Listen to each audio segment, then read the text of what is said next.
Hey, everybody. We've already had the question asked once. So it is past 5 o'clock here on the East Coast. So if you've made it through the first day of our virtual conference, feel free to crack a beer. We appreciate you tuning in. I know on my end, it's been a lot of time on the computer, and I appreciate all the wisdom I've gained today. And I look forward to going back and rewatching a ton of it. But more importantly, I'm excited to be here right now on a panel with a few of my closest friends in the industry. The 5 of us started meeting in October of 2020 after we submitted a proposal to speak at the Craft Brewers Conference. The topic of our submission was maintaining customer engagement through the pandemic. And at this point in time, I was the only one who knew everyone in the group. And my relationship with each was primarily through email, Facebook, or a phone call or two. I wouldn't call us friends back then. We were barely professional acquaintances. However, one of my favorite things to do is throw strangers in a room and see what happens. I respected each of these others before you today, but truly underestimated what these Zoom meetings would become. We started meeting every Tuesday at 6 p.m. Eastern, and honestly, it feels a little weird to hold this panel on a Monday. Does it feel weird to you guys? But anyways, these meetings felt kind of like a college project. You have a task at hand, you have a deadline, and you can get easily distracted. Needless to say, we started discussing things like an outline, PowerPoint presentations, and semi-planned who would say what. I would say that the focus of these sessions was about 75% work, maybe 25% personal. And then things started to change. It became pretty apparent that if our topic was still going to be relevant in the spring, then the odds of us sharing it together in person would be pretty unlikely due to, well, the pandemic. And if we were going to end up presenting it at a conference in the fall, then the same topic would then be slightly less relevant, as we would be back in person under better ideal conditions and a little less pandemic-y.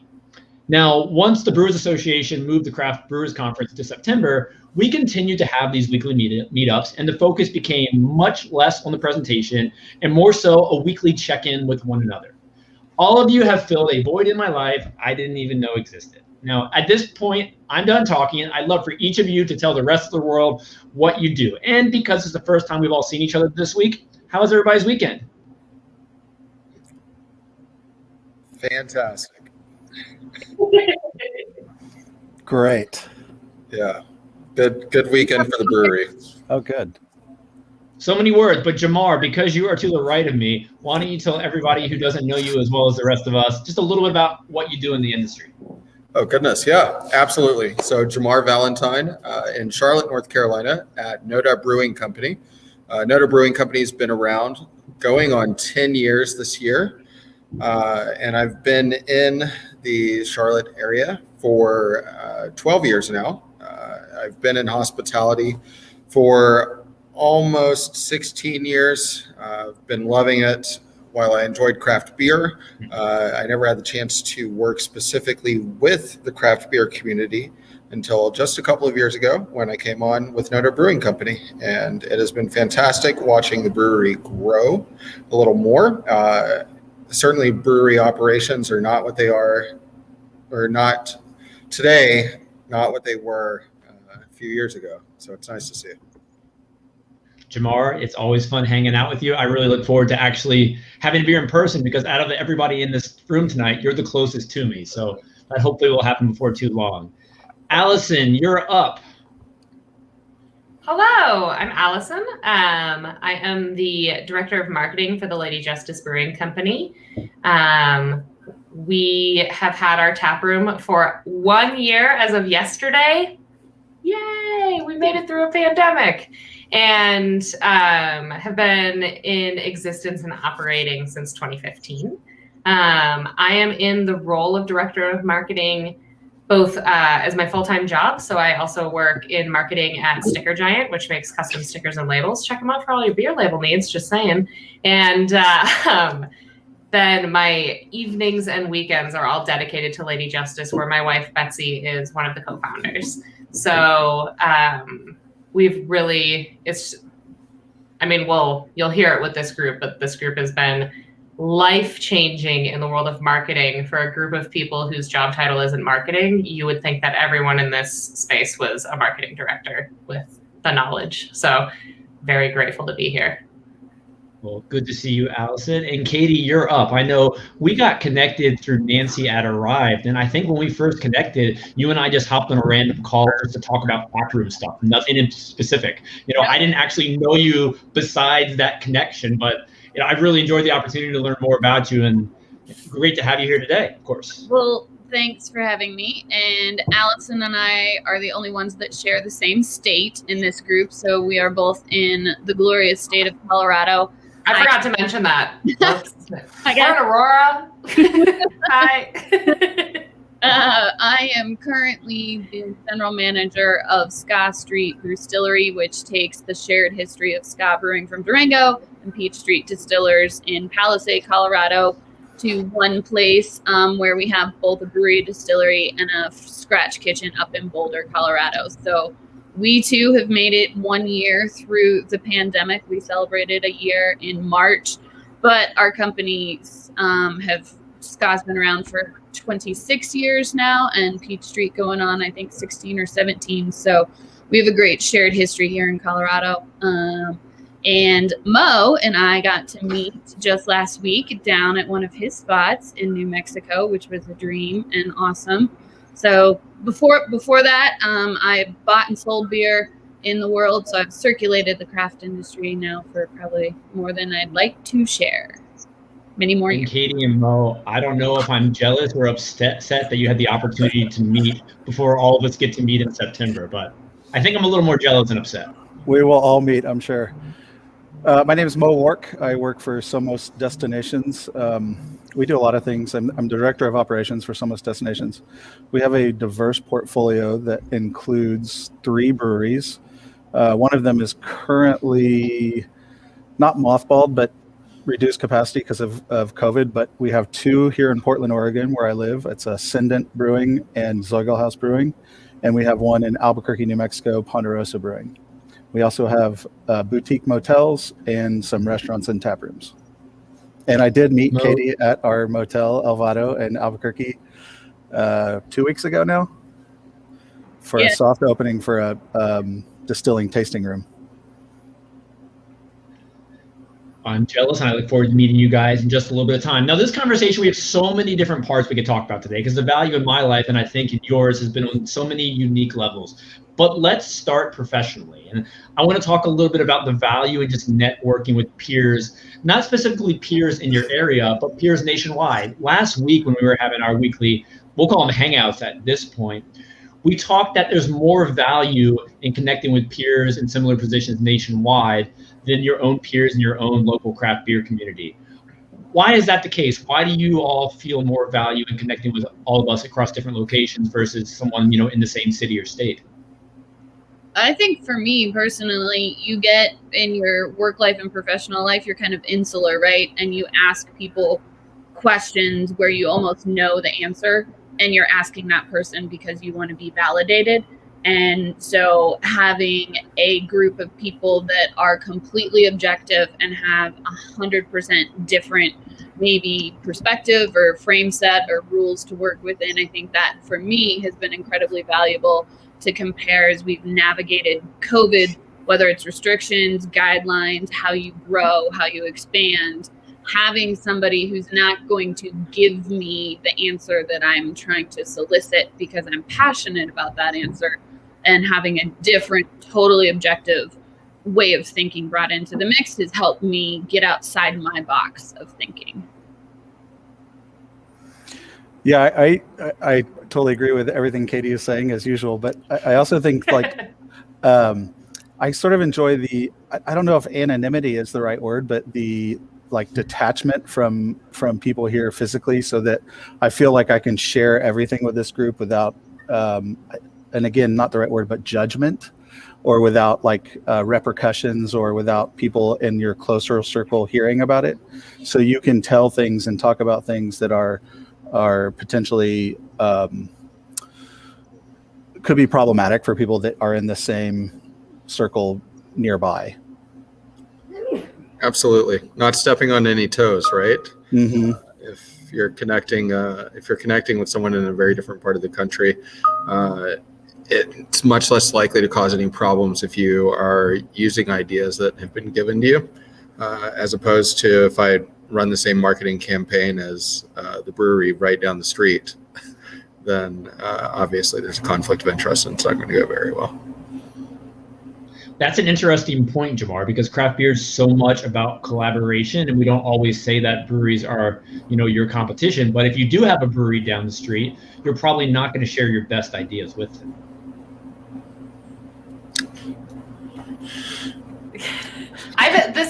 I will say, like, that's been this piece that,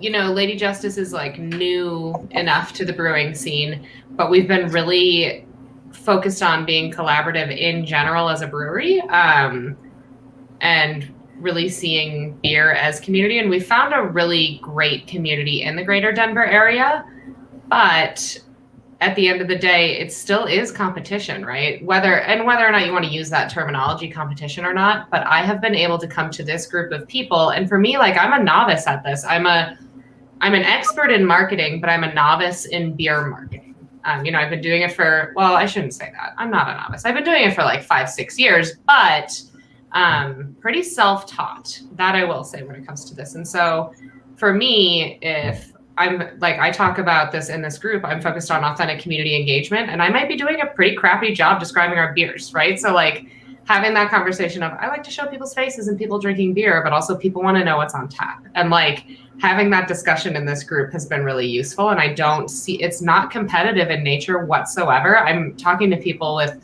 like, specifically Katie and Jamaar coming from breweries with, like, in the communities in which they are everything. Ska is everything. NoDa is everything, right? So like, it's this, like, I come to you with these ideas and I'm like, what do you guys think about this? And speaking of when Mo said, like, no judgment, we have judgment in a way that I feel like it feels like family, where we aren't afraid to call each other out on our bullshit. But it's refreshing, and it's never out of malice. It's just like, oh, that was a choice. Tell me more about it. It feels really good to be able to come to this group and bring up an idea. I reference things that have been said here to my team all the time because of it. I'm just like, well, you know what NoDa's doing? And it doesn't feel like I'm like being sneaky and sharing secrets under the table. It's like, no, that's just like a super smart plan from a brewery much larger than ours with bigger distribution. And if we want to get to that level, here are the things that they did. And it doesn't feel like it's industry secrets. It feels like, hey, this is something I wish we would have known. That doesn't see, and for as collaborative as the Denver community is, and I'm sure everybody who's listening to this, you know that your space is collaborative. For as collaborative as it can be, sometimes it's not. It's just things that aren't shared. And it just feels really good to be able to ask questions and not have anybody in this group be like, how do you not know this already? That's never been said, ever. That's the part that's no judgment. Well, and I think, too, this year has put a lot of weight on people, right? Like, you've had a lot of additional stressors, whether it be at home or at work. And those additional stressors can make you either quick to judge or a lot more reactive instead of trying to be proactive. And so I think having time set aside every week to really think about choices you're making in your professional life and bounce those ideas off one another helps you make better decisions for your team in a really, really tough year for everybody personally and professionally in our industry. And I think it's okay to say that too. And I wish and I hope that more people reach out, because, I think for so long for us, we were in survival mode and we weren't really acknowledging what was so difficult about that survival mode. And now we're getting to a point where we can comfortably say, like, this has been really hard for us and here are the reasons why. And to have people to professionally and personally discuss that with is invaluable to make sure you're making the best decisions you can for your team, because that's a lot of weight to carry. At least it has been for me, having a team that their bills are getting paid by me keeping a business open. That's a lot to unpack. And I know just last week, Katie, one thing you brought to the table was you were debating the return of events at the brewery tap room. And you were talking about, what should we put capacity at? Are people going to feel safe? Are my staff going to feel safe? And, it was fun to walk through that process together. And have you decided the approach you're going to take when you reopen and start having events yet? Yeah, we have.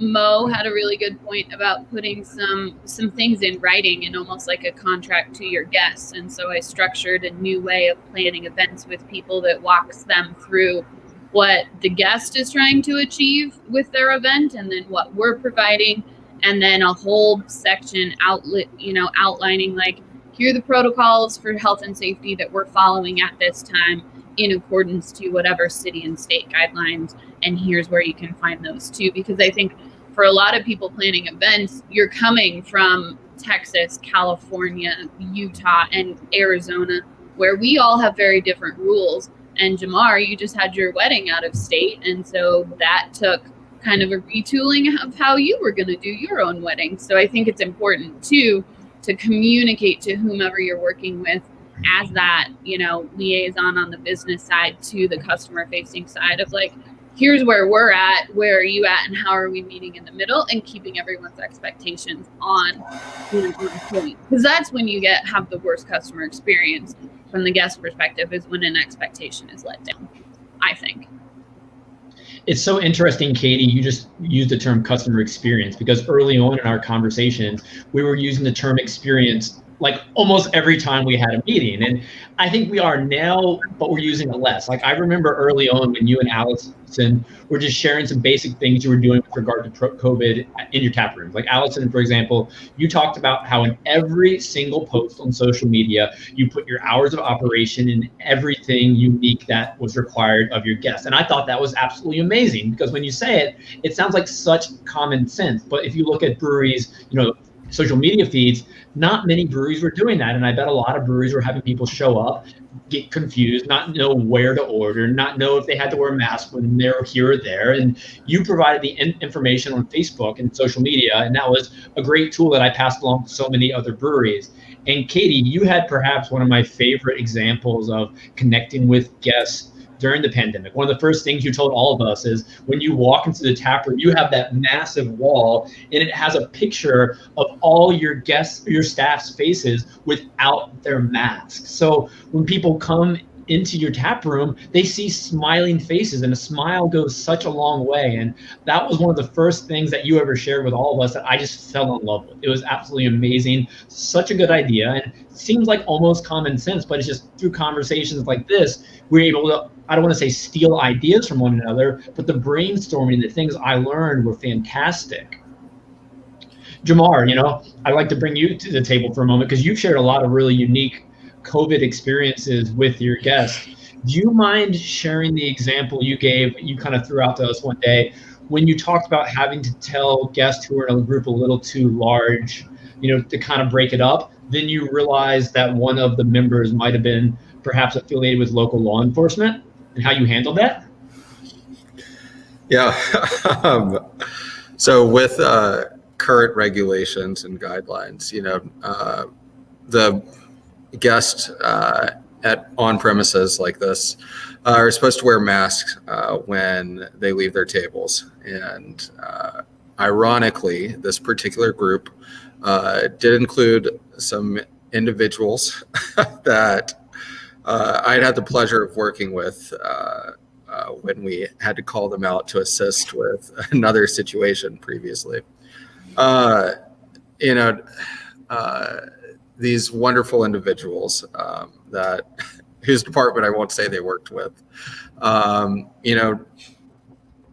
mentioned that they weren't really going to do anything about it if anyone else had called. So maybe it didn't matter so much, and it was challenging because at the same time, they understood and just said, when you leave the tables, you have to have the masks on. They were willing to be supportive, but it was just surprising that even a group like that that's in charge with upholding standards, I guess I could say charged with enforcing standards when they need to, happen to be there to have fun. And I think it spoke to the fact that at this point in COVID, particularly, as we approach spring or enter spring 2021, no matter what, people are tired of being told that they shouldn't do this or shouldn't do that. No one wants to feel like they can't do anything that they would already do at their own best judgment. So we've certainly had to find the best ways to make sure that, as you said, for guest experience, we are communicating with our guest what our expectation is early, and guests are understanding what our expectation is so that we can be on the same page and have clear communication.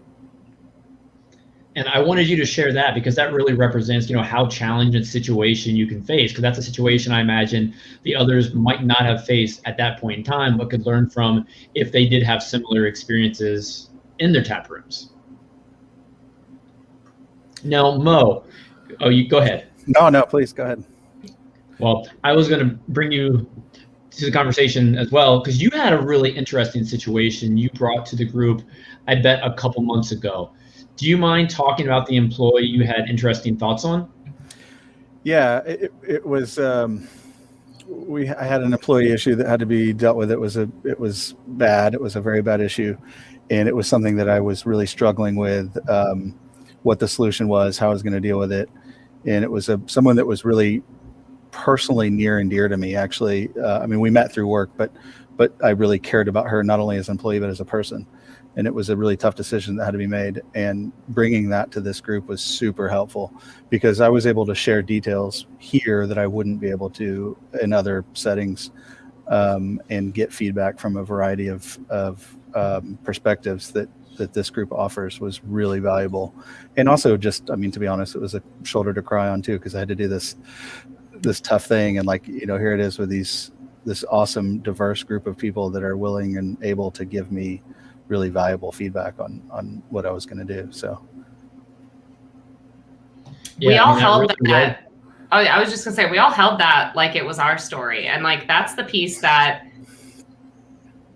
it's been really hard to describe to people when I'm like, oh, it's time for my Tuesday night chat with other people in different parts of the beer industry. It's so dorky, but because of the relationships formed, Mo shared that story, and I'm not exaggerating when I say all of us were holding our hearts and feeling that, because whether or not you've been there or you're horrified for a friend that's experiencing something so difficult that we're keeping up with each other on email now, Mo, are you okay? What do you need? How can we help? What do we do to support? And again, as I stated before, the judgment piece, decisions being made were met with response of, oh, that's an interesting way to go with that. I wouldn't have done it. Tell me more about why you did that. And then we got to have an even a continuing real conversation that it wasn't judgmental, but it was oh, I wouldn't have done it that way. And I think you should have done it this way. Tell me why you didn't. And it wasn't a bad thing at all.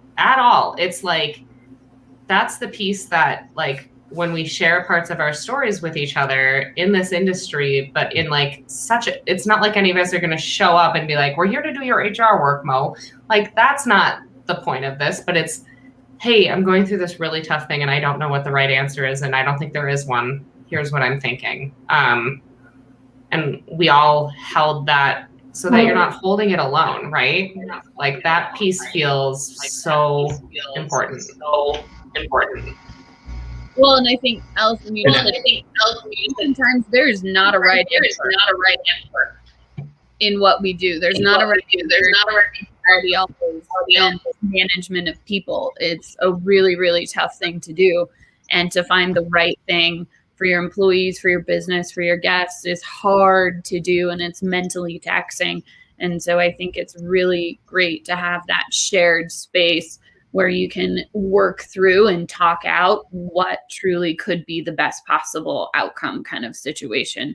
And that's been really vital for me to figure out how you navigate through the growth of a business and things out of your control and how you take back that control.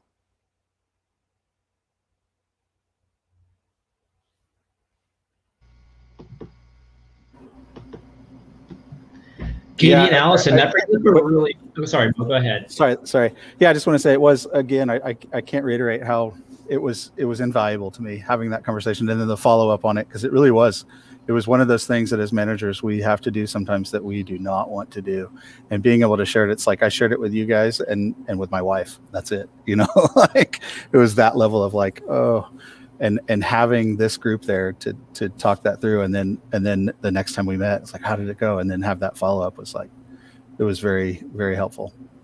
I think something everybody has mentioned, this has become a safe place. It sounds super corny to say, but we'll cry on each other's shoulders, and we respect everyone so much as people. We might not agree with the decision, we might love your decision, but no matter what, we love you as a person. And I think that's where we kind of blurred the line between, just professional conversation to, oh my gosh, I'm so attached to the situation. Before we started having these weekly meetups, who were the four of you talking to? Were you going back and forth with anyone else in the craft beer world, or just your friend space when you had tough decisions, or just that shoulder to cry on? Yeah, I always thought it was beneficial, prior to this, to seek the counsel of others that have similar positions, even if they're in different industries. Because whether you're working with a hotel or you're working with a distillery or brewery or bar or restaurant or even a retail outlet, you're dealing with humans on the outside and humans on the inside. And having someone that is in a similar position to have to make decisions for what other humans are doing and how you communicate with other humans via social media or email or whatever your phone answering service is, or whatever you're doing in person, getting that different perspective to bounce ideas is amazing. I mean, when I would go to others prior to this group, whether they were in the industry or not, it's important to have that shoulder to cry on, so to speak, after a tough day. And when you have someone that is not necessarily in your same zone, same region, like we've found, it's easy to get that supportive, yeah, you're right, exactly what you're feeling is exactly what you should be feeling. But when you have people that are in the beer industry like this, who have a much better understanding of your industry itself, you're not just going to get the "you're absolutely right," like Alison said earlier. You will get some more honest feedback. Sure, you can cry on the shoulders of everyone on this panel, but you're also going to get now get back out there and let us know how it goes. Prior to this panel, for weekly conversations, I mean, gosh, I didn't have those connections with many people outside of my Charlotte region in beer. I had people in a few different cities that I could call up and get an outside perspective. Otherwise, it was just being in the same information vacuum.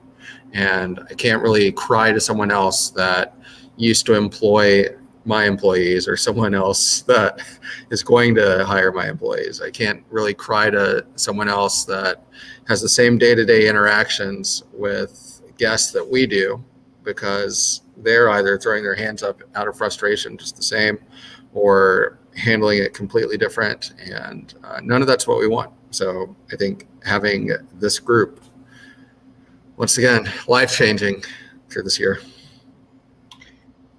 To piggyback off of that quickly, I think the piece about, we might have folks that we talk to, and like, Katie, I'm preaching to the choir on this, and it's piggybacking off of Julie's conversation in the last talk. We have a really tight-knit group of women in the beer industry here. But that becomes an echo chamber, and that's not useful either. And so we can always just be like, oh, the patriarchy, am I right? I mean, that's like a very big generalization, but like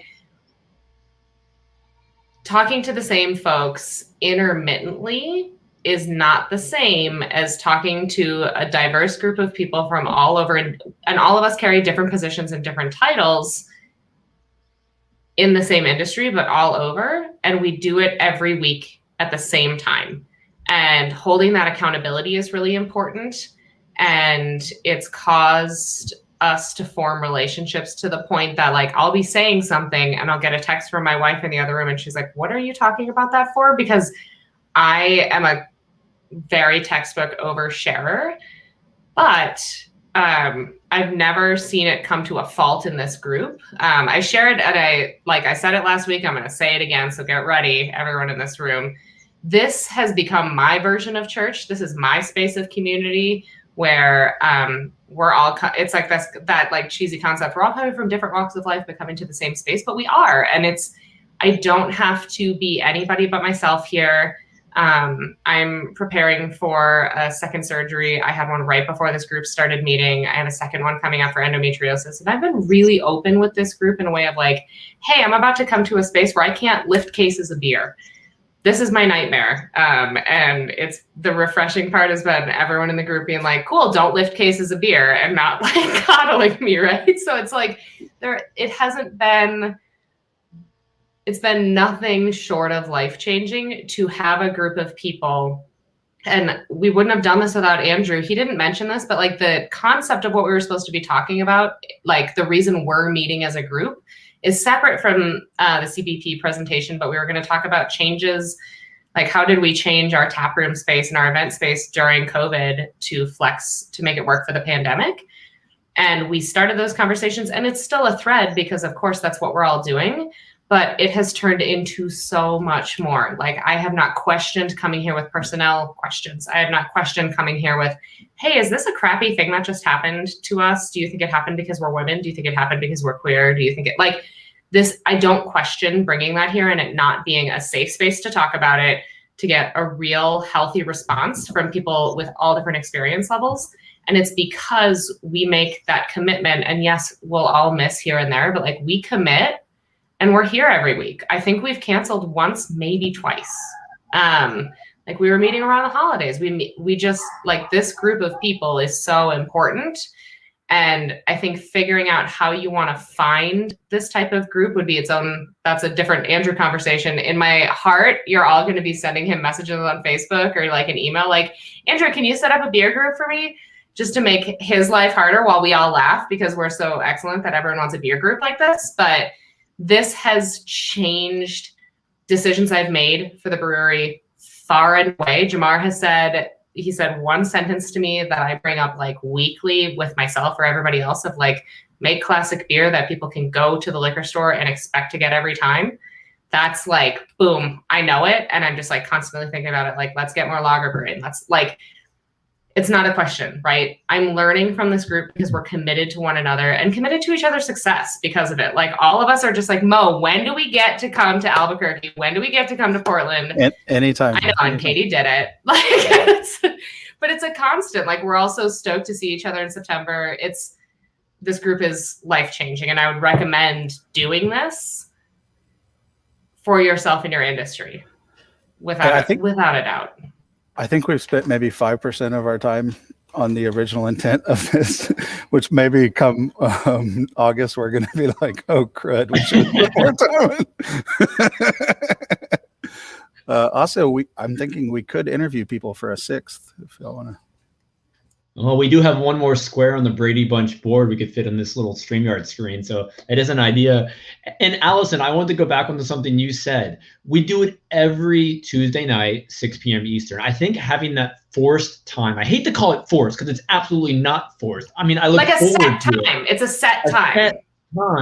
It does give us that accountability just to show up, and pretty much all the time all of us do unless we have something crazy going on. I know, Jamaar, I was really excited one of those nights you had to dip out early because I think you had the Charlotte Symphony playing at the brewery, so you made me jealous in that situation, and that was super exciting. And Allison, you mentioned about sharing successes. You've opened up to us so much over the past, I guess it's over 6 months now. But when you told me today that you had your best weekend with your can release, I was so excited for you. Do you want to tell us a little bit more about what went on this past weekend? Because that was super big news.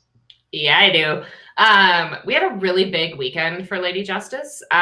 We collaborated on a beer release for Friday and Saturday with Gold Spot, which is another all queer, all woman owned brewery, just like Lady Justice. That's not very common in the industry. And we're both, just a few miles away from each other, which is really fun. So Calissa and Betsy, my wife, and Calissa's the owner and brewer at Gold Spot, purchased a canning line from our friends at D-Bolt. And that was like this huge deal. I came to this group like, you guys were not a canning line. We had been doing mobile canning, and it was a huge step for us to go in on that.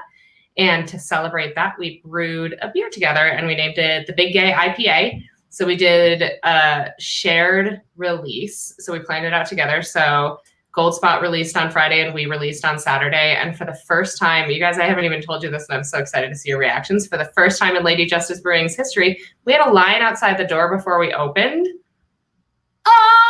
It was so exciting. And we had just gotten new merchants. We were like scrambling, putting everything away. But it was so fun. And so we did that, and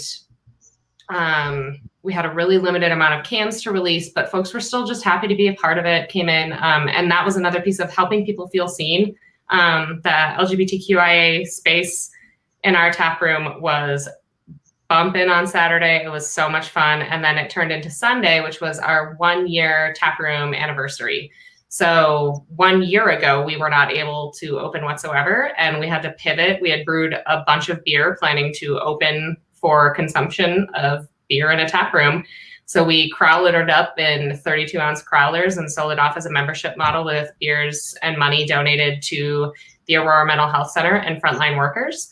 And a year later, we were able to celebrate with people in our space. We had, we're next to a really wonderful pawn shop that's becoming an art gallery space, which is really cool. So we had one of their former employees come and DJ for us for the day, and he was like spinning some 90s hits, and we just had like a full-on party, so much fun. And we had one of the busiest weekends that we've had in a really long time. And that was like, we're wearing masks, we're social distancing.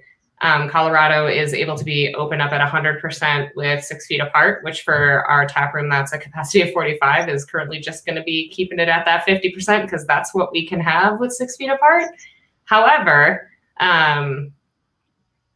just a really fun time, and it felt like the most pre-2020 experience that we could have had. We're still wearing masks, we're sanitizing the heck out of everything, and having line requirements and all those things, but dang, it was fun. And it was just like such a moment of we're like doing something right. It was really thrilling. I love the name, by the way, the Big Gay IPA. It's really good. Mo, what's something you've taken away from this group? Because you run a very unique business. I mean, you operate so many different brands under that one big umbrella. And I'm always fascinated to interact with you because you interact with hotels, you interact with breweries, you have a pizza shop. So you run so many unique entities. What's something you've learned from the group here that you've taken into your world? Well, it was already mentioned, but I'll mention it again because it's something that we use everywhere now, and I love it. When Alison told us about the hours, because it changes so often, and people don't know what to expect. And it's like, it's like one of those things, once you hear it, you're like, duh, like I should have been doing that all along. And it's great. And it really does make a difference because it cuts down on people wondering or contacting us. And it reminds people, yeah, we are here, we are doing this. So that was something very tangible that I took from this. God, there was another one I was thinking of earlier and I totally drawn a blank on it now. But other than that, just like the camaraderie and the networking and the bouncing ideas off each other and listening. Oh, I remember what it was. The jobs advertising. We were talking about that. And like, I've been so scared to advertise on social media because I just have like this, like you're crossing two things that you don't always want to cross. And then I know Jamaar and I think Katie said that y'all do it all the time and that like, it's really successful. So now we're doing it. We just started it, so I don't have any like data to report, but it made me feel comfortable. Like immediately I went to a couple of GMs and was like, because we had talked about it and decided against it. I'm like, no, we're going to do it and see how it goes. So that was nice hearing that. And then I started looking around too, and I started seeing more and more people are doing it that I wouldn't have expected to do it before. And given that, it's so difficult to hire people right now, it's hopefully going to help. Yeah, I think that conversation which we had last week is so relevant because it can be something not just all of us are going to be facing, but everyone in the craft beer world is going to be facing. As places reopen more, you need more staff. There are going to be challenges, and having this circle to talk about what's working, what's not working, what do you think about that, has been so intriguing and valuable. And Mo, you brought up a great point. What does I think it's first started where you mentioned that a business you saw had a sign saying, hey, please excuse us if service takes a little bit longer than expected. We're short staffed right now. And we started debating, should you do that? Should you not do it? And honestly, I don't remember what any of the four of you said because it didn't really matter. The fact that we were having this conversation and just debating the pros and cons of it. Well, I think I was going to mention, I thought that was such a key silent signal, right? That you're just sending the message that we are all in this industry doing the absolute best that we can in tap rooms or in restaurants or in hotels. And there are new challenges that have faced us every other day. It is a full-time job keeping up with what is your current city, state, county guideline mandate. And then you're delineating that to your staff, making sure that they understand it, they can get on board with it, and they're comfortable to come to work. And then you're delineating it to your guests and having Alison remind us all, not only is it your hours on your social media, but simple things. There was a point in time in Colorado where it was basically reservations required to come in. And that was a really interesting concept for Ska and Durango and Peach Street and Palisade that I in turn communicated to them because they're tourist-centric towns, right? They're mountain towns in Colorado where it's a small community that lives there, but it is a large community that comes into both Durango and Palisade who really struggle to understand all the different guidelines from all the different states. And so it's all about, I think if I've learned anything, it's whether it's in your email newsletter, signs posted at your front door, which I normally have been against, but I do actually see people walking in our doors every day looking at the signs that I put at the front door. And so it is key to do all of those messaging things because your hope is that 1 out of 5, 1 out of 10 of your guests finds that solution. And actually, it's funny, traveling through all of New Mexico 2 weeks ago, I was getting so frustrated when certain tap rooms or restaurants or places we wanted to go weren't putting their information on their website or in their social media. And my boyfriend kept making fun of me that it was confounding me that people were not doing it. And I was like, I know several business owners that do that. We take our time to do it. And it doesn't take us that long. It was such a sticking point for me the entire trip. And it just, it goes to show something we all were reminded of and we were learned, and that we also signal to our guests in the best way possible that we can. Just a sidebar, I've always wanted to have a sign that says you're not going to read this sign and hang it in my bar. I expect it when I come to visit, Mo. Yeah. But I think that's my favorite part about these conversations. We talk about so many different things, the flow of our conversations. I mean, I don't want to say all over the place because it's all somewhat related, but we will talk about so many different unique topics, whether we're talking about social media to staffing. One of my favorite examples, and Jamaar and Mo, don't get upset about this, but there was a few weeks ago when you both were too busy for us. Don't get your feelings hurt. I was hanging out with Alison and Katie, and it was one of those nights where, sometimes the conversation is highly business and sometimes it's highly personal.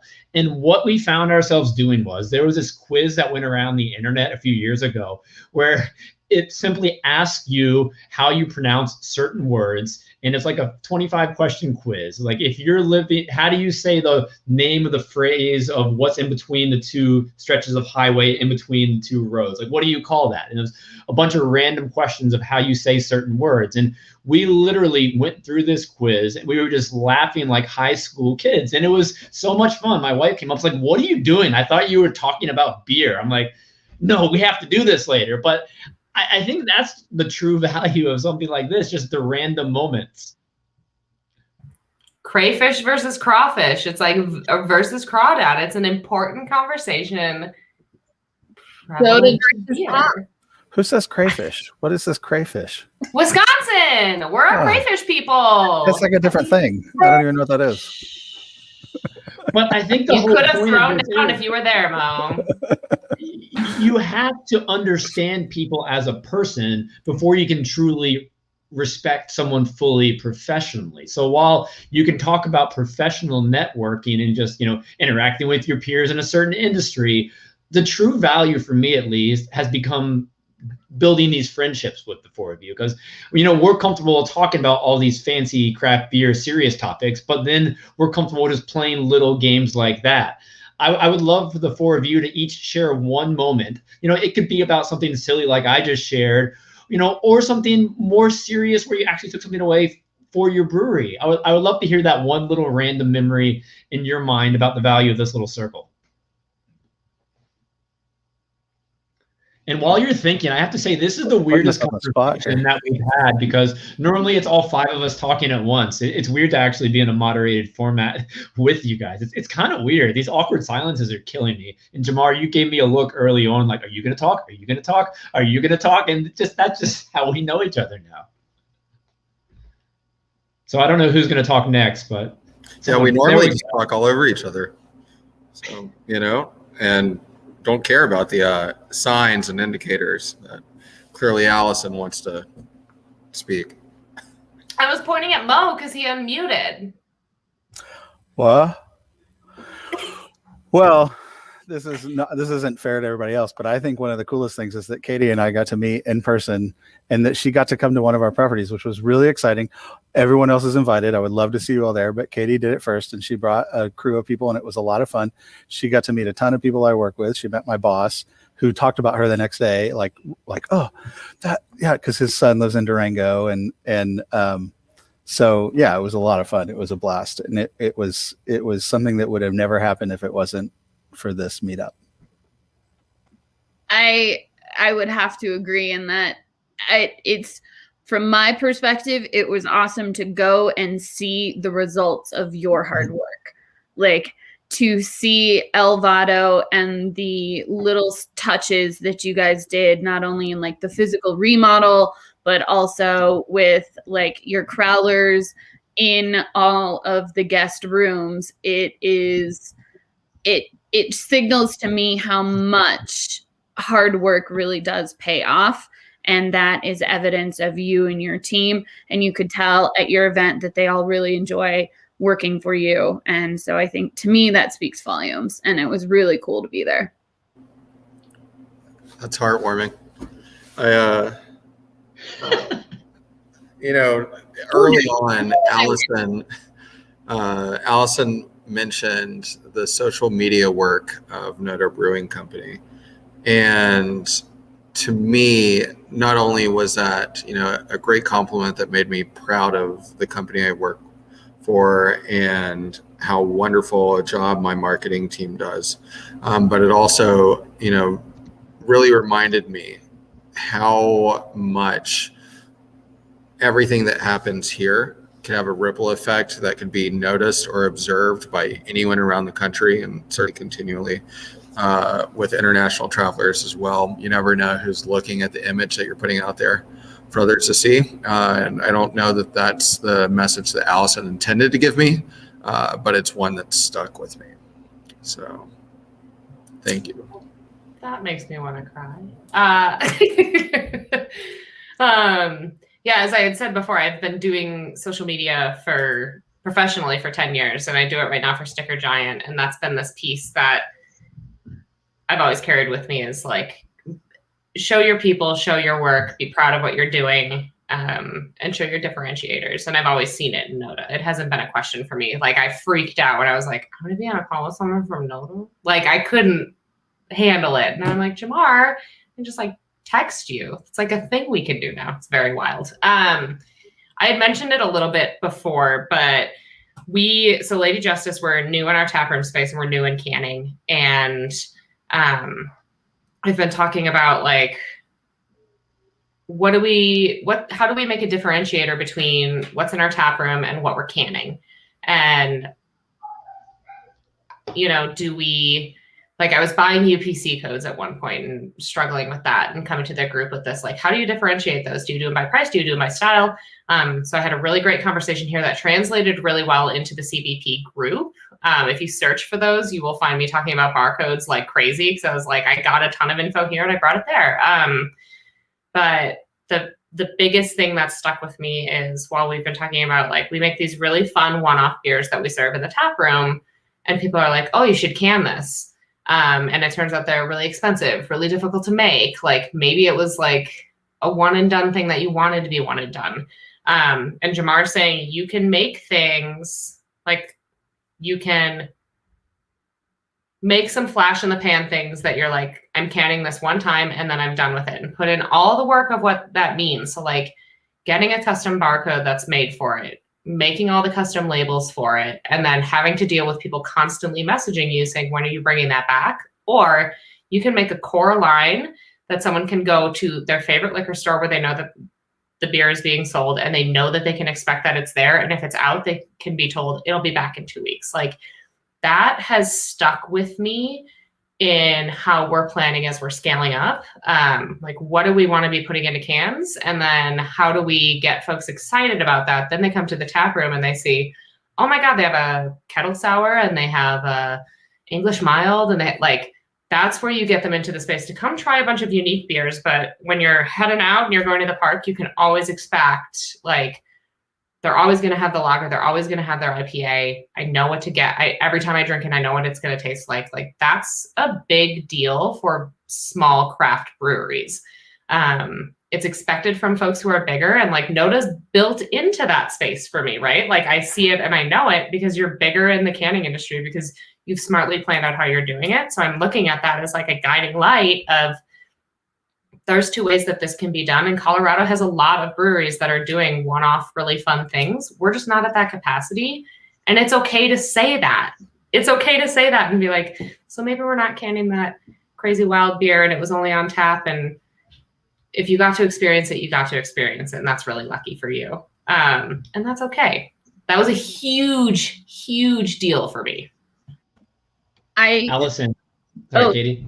I think one thing that is a compliment to everyone in this group that I have been reminded of is we have established missions at our companies, and that's very clear.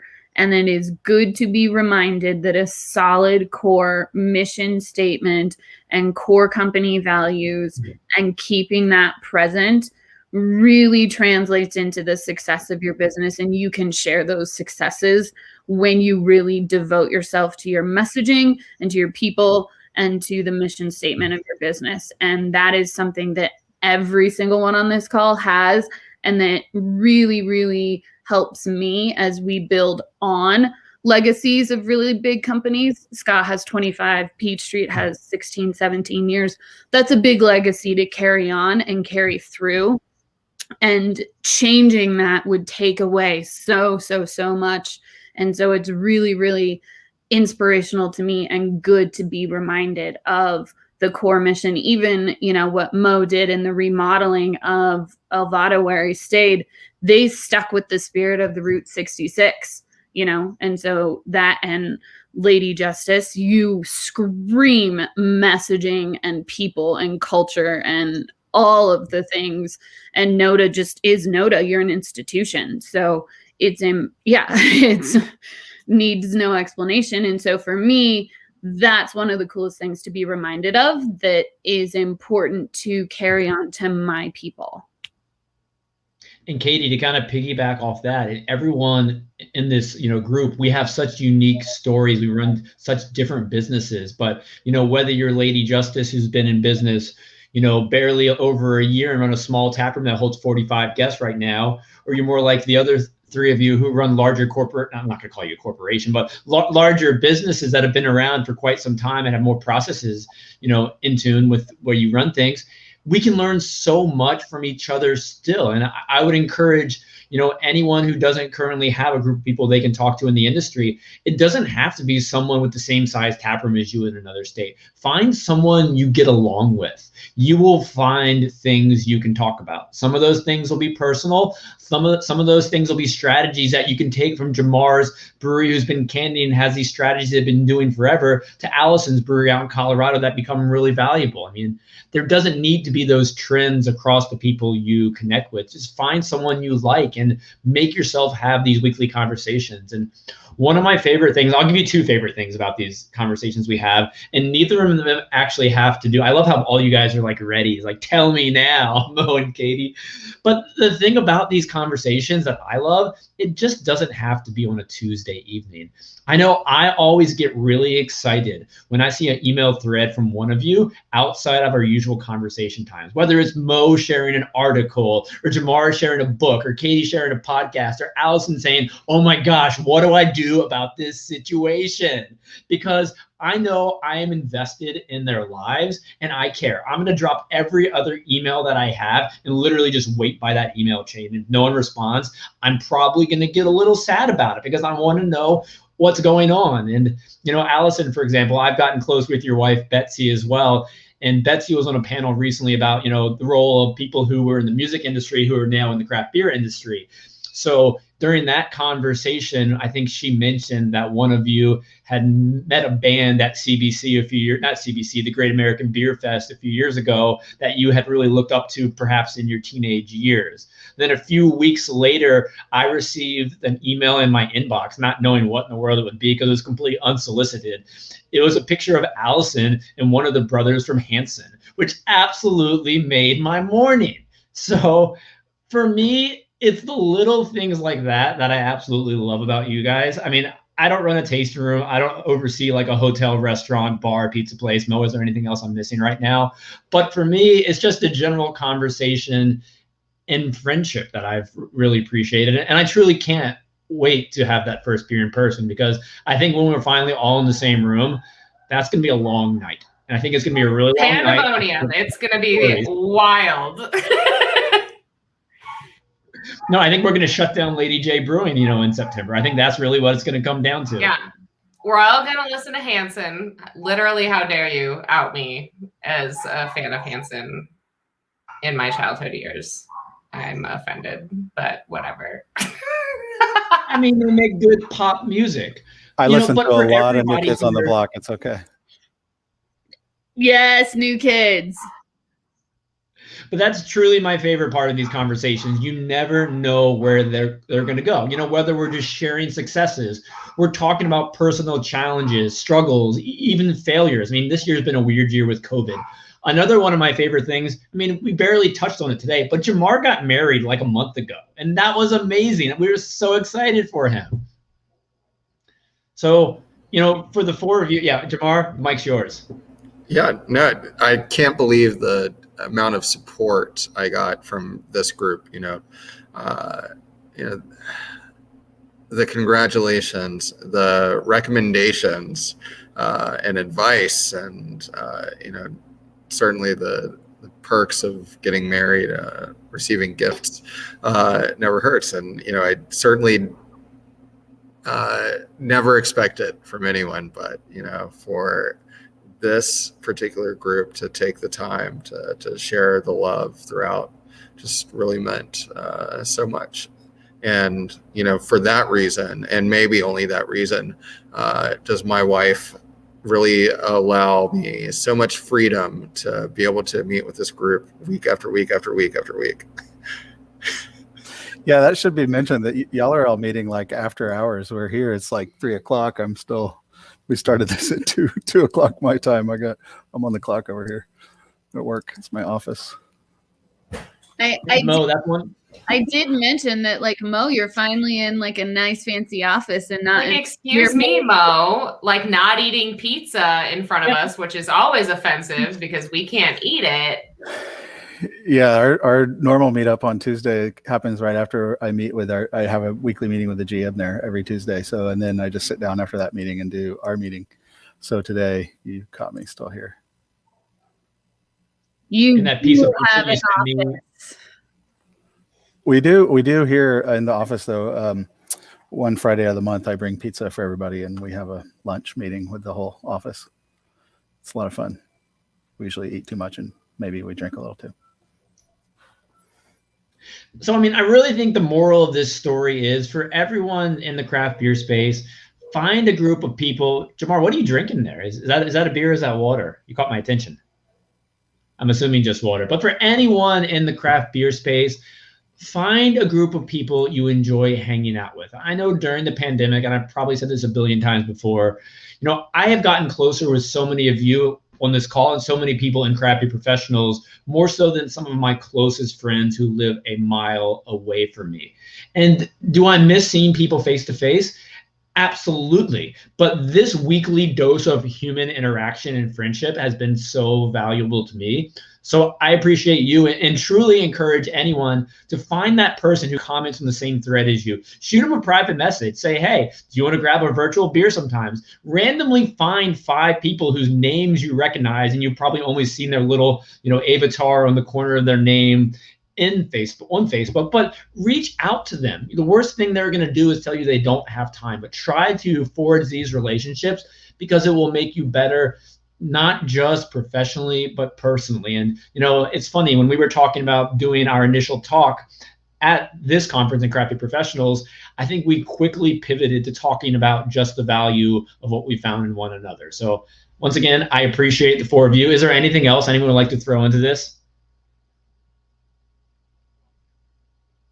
Well, don't forget to just send a DM, send your DM to Andrew and be like, find me internet friends.